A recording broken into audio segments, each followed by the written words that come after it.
So, I've been wanting a marking knife to level up my woodworking, but the one I like is way out of my budget.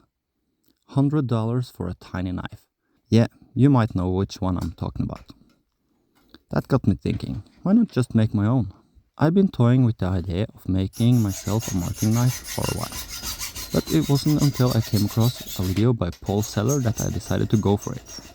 He turned a basic kitchen knife into a functional marking knife in such a simple and clever way. Link to his video in the description. It made me realize that I didn't need to spend a ton of money to experiment with different styles and figure out what works for me. So I headed to my local secondhand store and picked up a bundle of old kitchen knives.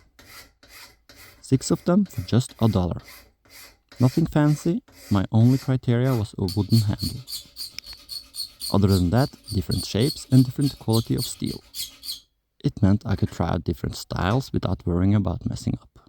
And honestly, there is something so satisfying about turning something old and forgotten into a tool that is personal and useful.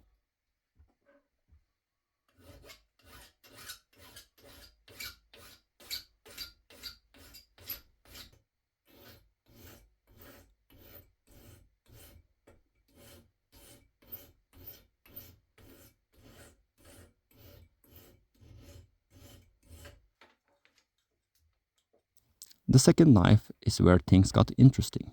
I clamped it in my bench vise and before I could even start twisting, the tip snapped right off. Oi sann.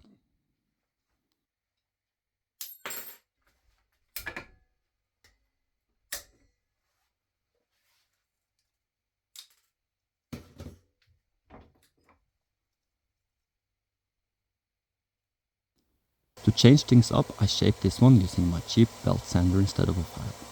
It was a lot faster, but I had to be careful to keep the blade cool by dunking it in water.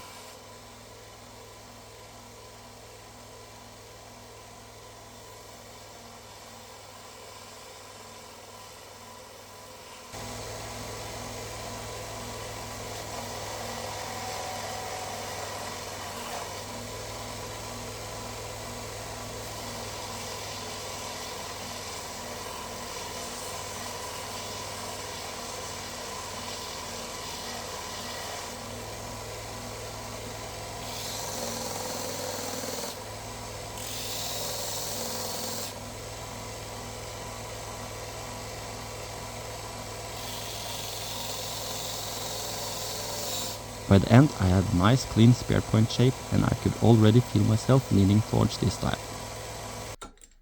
For the third knife I wanted to try a kiridashi style. The first snap didn't go as cleanly as I hoped.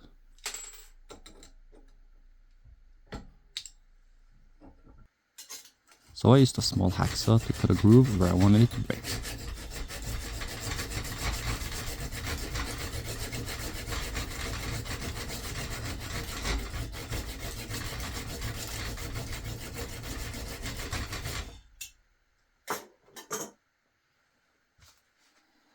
On the second attempt, the blade snapped perfectly. And from there, it only took a few passes with the hand file to flatten the edge. The kiridashi style was quick and easy to make, but it had a solid feel that I really liked. It's always fun to see how small adjustments can lead to such different results.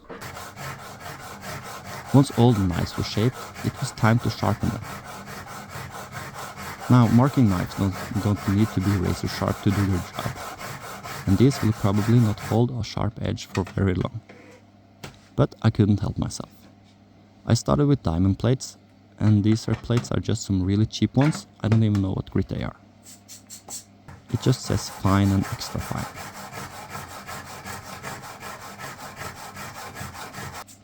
Then I moved on to a piece of really fine grit sandpaper I had laying around. I just used what I had on hand.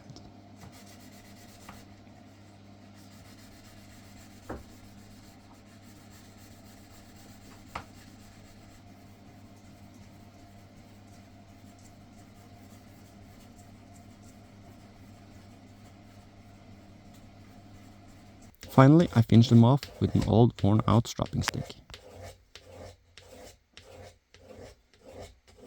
But by the time I was done, the blades were razor sharp, easily slicing through paper and even shaven hair.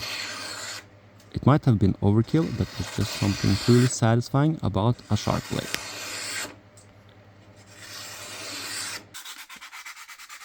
With the sharpening done, I turned my attention to the handles.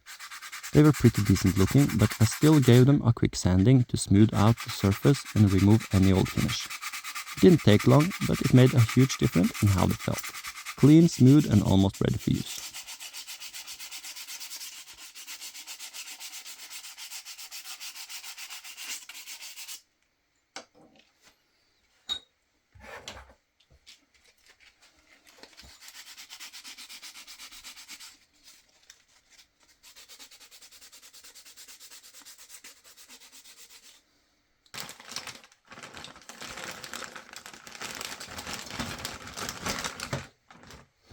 To finish the handles, I put the knives in a Ziploc bag and soaked them in raw linseed oil.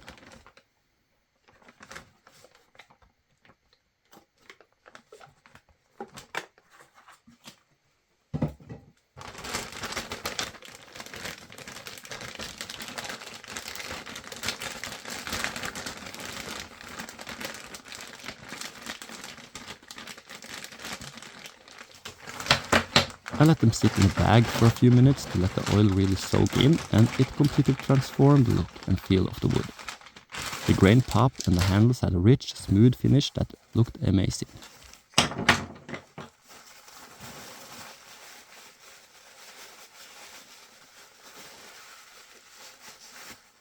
Finally, it was time to test them out. I used each knife to scribe lines on a piece of 2x4 to see how precise they were and how each one felt in my hand. What I love most about this project is how these simple tools made from old kitchen knives turned out to be so useful. They're functional, sharp, and precise. Right now, I'm leaning towards the spearpoint. So, what do you think? Would you try making your own marking knife? And are you team spearpoint or team kiridashi? Let me know in the comments. I'd love to hear your thoughts.